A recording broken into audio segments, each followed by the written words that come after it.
மகாபெரிவாச்சரணம். கிருஷ்ணன் எங்கும் நிற்குமர நிறைந்திருக்கிறான் இல்லையா? காணும் இடமெல்லாம் கிருஷ்ணன். அதனால்தான் கோதை சொன்னால், உண்ணும் உணவு தின்னும் வெற்றிலை பருகும் நீர் என்று ஆழ்வார்கள் அனைவருமே சொன்ன விஷயம். அப்படி பார்க்கும் பொழுது இதோ இங்கே இந்த கோலத்தில் கண்ணனின் திருவுருவம், சங்கு, அடுத்ததாக மயில் பீலி, அடுத்ததாக காளிங்க நர்த்தனம் செய்த அந்த செயல் அனைத்தும் ஒவ்வொன்றாக இதில் சொல்லப்பட்டுள்ளது. இது பார்க்கும் போது எப்படி நமக்கு தோன்றும் என்றால், சொல்வார்கள், ஒரு சிற்பத்தை சிற்பமாக நினைத்து பார்த்தால் அதில் இருக்கக்கூடிய கல் அப்படிங்கிற ஒரு விஷயம்தான் நமக்கு தோணும். அதையே தெய்வமாக பார்த்தால் அங்கே அந்த சிற்பம் நமக்கு மறைந்து விடும், அந்த தெய்வம் மட்டுமே நம் கண்ணுக்கு புலப்படும் அப்படின்னு சொல்லுவாங்க. அப்படித்தான் இந்த கோலத்தில் எப்படி தெரிகிறது என்றால், என்னென்ன விஷயங்களை சொல்லி இருக்கிறார்களோ அதையெல்லாம் ஒவ்வொன்றாக பார்க்கும் பொழுது மற்ற விஷயங்கள் அடிபட்டு போகின்றன. ஏனென்றால் அவ்வளவு கண்ணும் கருத்துமாக அதை பார்த்தால்தான் நமக்கு இது இருப்பதே புரியும் என்பது போல. இப்படி பார்த்தீங்க அப்படின்னா, இதில் முதல்ல கண்ணனுடைய திருவுருவம். அந்த கண்ணனின் திருவுருவத்தை பார்த்து விட்டால் மீது எதுவுமே நமக்கு பார்க்க தோன்றாது. அற்புதமான அந்த வடிவம், கார்மேக கண்ணன் இல்லையா? இப்ப கருப்பு நிறத்தில் இருக்கிறான் என்றால் எவ்வளவு கருணை உள்ளவனாக இருக்கிறான். எப்பொழுது இந்த கருமை வரும் என்றால், அவன் மீண்டும் மீண்டும் நம்மை பிறக்க வைக்கிறான் இல்லையா? புதிதாக சிருஷ்டி செய்யும் பொழுது அவனுடைய மனது இன்னும் கருணையாக இருக்குமாம். அப்பொழுது பார்த்தால் அவனுடைய நிறம் எப்படி இருக்கும் என்று யாராவது கேட்டால் சொல்ல தெரியாதே. இதோ இதை காண்பித்து விடலாம். எப்படித்தான் அந்த கண்ணனின் மனம் அவ்வளவு கருமையாக கருணையோடு இருக்கும் என்று சொல்லிவிடலாம்.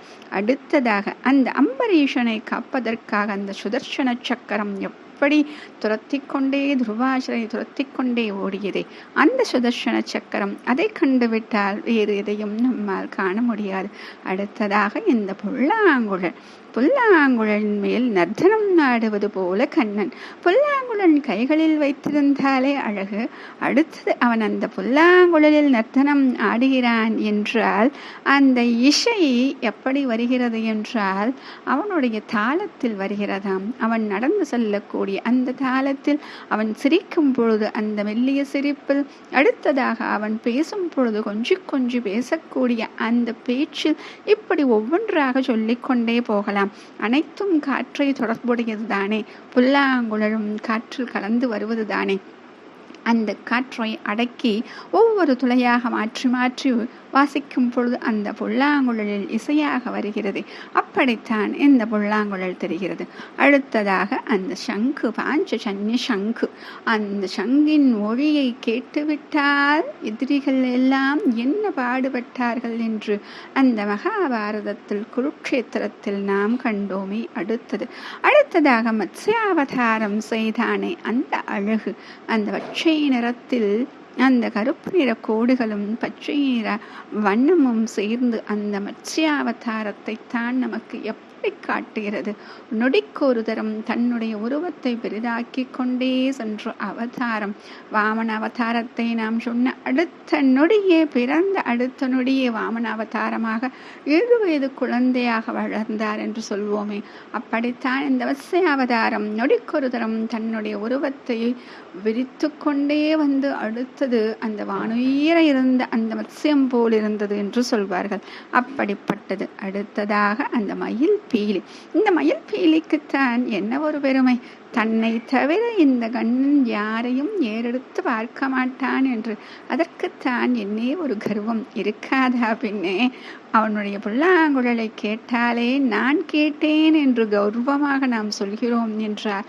அவனுடைய தலையில் சூடிக்கொண்டிருக்கின்றானே அந்த மயில் பீலிக்குத்தான் என்ன ஒரு கர்வம் இல்லையா?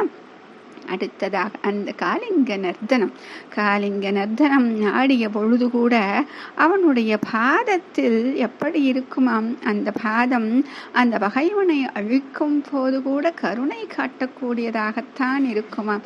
இல்லை என்றால் அந்த காளிங்கனின் மனைவிமார்கள் சொன்ன உடனேயே அவனை உயிர்ப்பிக்க வைத்திருப்பானா, பிழைத்திருக்க செய்திருப்பானா? அப்படி ஒரு கருணை.